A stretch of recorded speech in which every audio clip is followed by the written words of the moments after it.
어쨌든 그 최고 권력자의 가족이 그런 불미스러운 일로 사법 처리가 된다면 그에 대해서 당연히 뭐 잘잘못을 세부적으로 따지는 것 이전에 유감 표명을 하는 게 저는 맞다고 보고요. 다만 이 재판이 아직 끝나지가 않았습니다.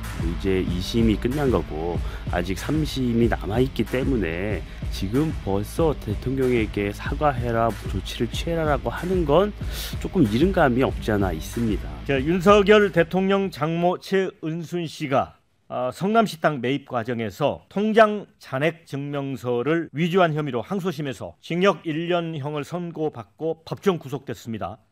자, 법원은 구속 사유로 죄질이 나쁘다 이렇게 얘기를 했습니다. 자, 위조한 잔액 증명 액수가 349억 원, 4차례 걸쳐 예금된 것처럼 해서 문서 위조가 4건이고 또 이 중 하나를 민사소송에 제출해 재판에 영향을 미치려 했고 이를 이용해서 부동산을 매수하고 절반을 이 자신이 명의 신탁한 회사 앞으로 소유권 등기 이전을 해서 부동산 실명법 위반도 유죄로 인정이 됐죠.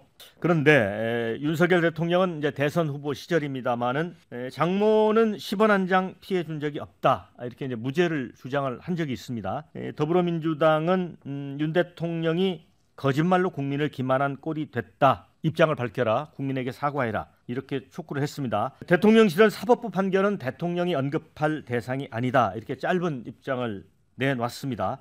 그 역대 대통령들이 재임 중에 가족이 구속된 전례가 없는 것은 아닙니다. 과거에 보면 YS 시절 때도 그 김현철 씨 아들인 구속이 됐었고 김대중 전 대통령도 마찬가지고 이명박 전 대통령, 노무현 전 대통령 다 그런 일들이 있었어요. 근데 그때 보면 역대 대통령들이 대체로 다 유감 표명을 했습니다. 그게 이제 뭐 대통령이 시켜서 한 일도 아닐 거고 그리고 대통령이 사전에 몰랐을 수도 있지만 어쨌든 그 최고 권력자의 가족이 그런 불미스러운 일로 사법 처리가 된다면 그에 대해서 당연히 뭐 잘잘못을 세부적으로 따지는 것 이전에 유감 표명을 하는 게 저는 맞다고 보고요. 근데 사법부의 일은 뭐 대통령실에서 언급할 일이 아니다. 뭐 원론적으로는 맞는 얘기죠. 그러나 이거는 사법부의 모든 일이 아니라 대통령의 가족이지 않습니까? 특수관계인이기 때문에 그에 대해서는 유감 표명을 해야 되고 이게 대선 때 또 논란이 됐던 사안입니다. 그에 대해서 윤 대통령 본인이 장모는 사기를 당한 거고 10원 한 장 이득을 본 게 없다.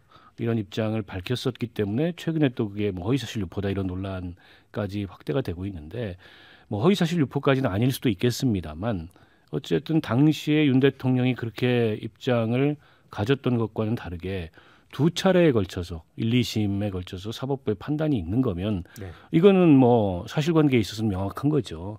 그런 점에 있어서 유감 표명을 하는 게 맞다고 보고 근데 뭔가 이게 지금 대통령실이 좀 입장이 곤란한 내용이 나오면 입을 다물어요. 저는 그 문제라고 봅니다. 네.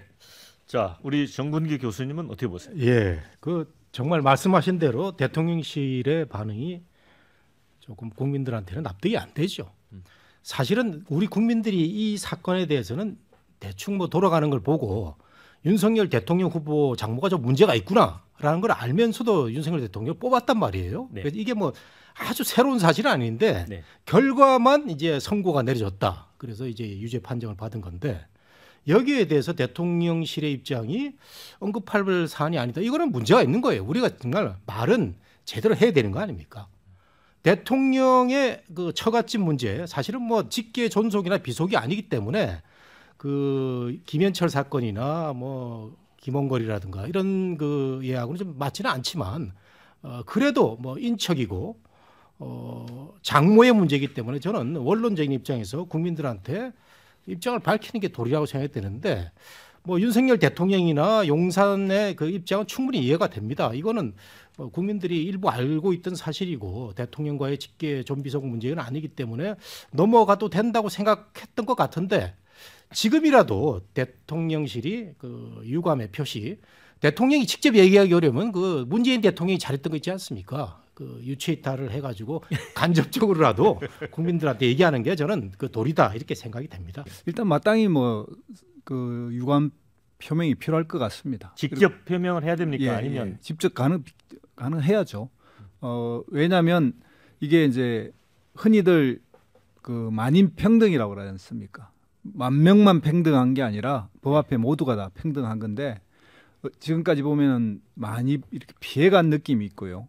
특히 이제 검사의 장모라는 행식을 빌렸을 가능성이 있다라고 하는 국민들의 어떤 의심이 많습니다. 이 사건만 관련된 게 아니라 다른 사건도 보면 유독 최은순 씨만 무죄고 나머지는 다 사기라든지 뭘로 다 죄를 살고 있는 이런 것들 봤기 때문에 이제 그런 영역까지 연동돼 있고요.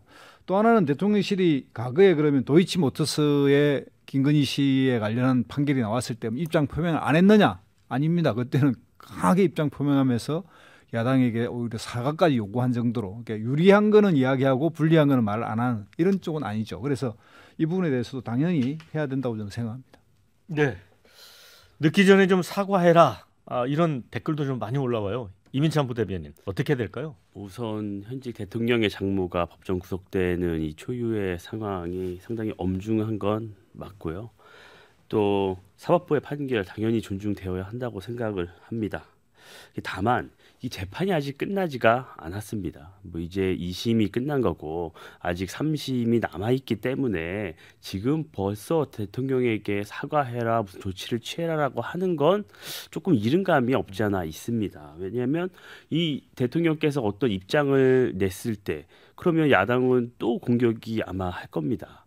대법원 판결에 영향을 미치려 하는 것 아니냐, 뭐 사법 판결을 뭐 받아들이지 않는 것이냐 등등등 여러 또 새로운 공격이 있었기 때문에 저는 우선 대법원 판결까지 두고 보는 것이 우선은 맞다. 그 이후의 입장을 표명해도 늦지 않는다라고 생각을 합니다. 네. 왜냐하면 1, 2심이 뭐 사실관계를 따졌지만 3심에서도 뒤집힌 경우가 왕왕 있습니다. 이재명 대표의 사건도 그랬고요. 그래서 어떤 뭐 섣불리 예단을 하거나 어떤 공세를 하기보다는 우선 3심 결과 대법원 판결까지 기다리는 게 맞다고 생각을 합니다.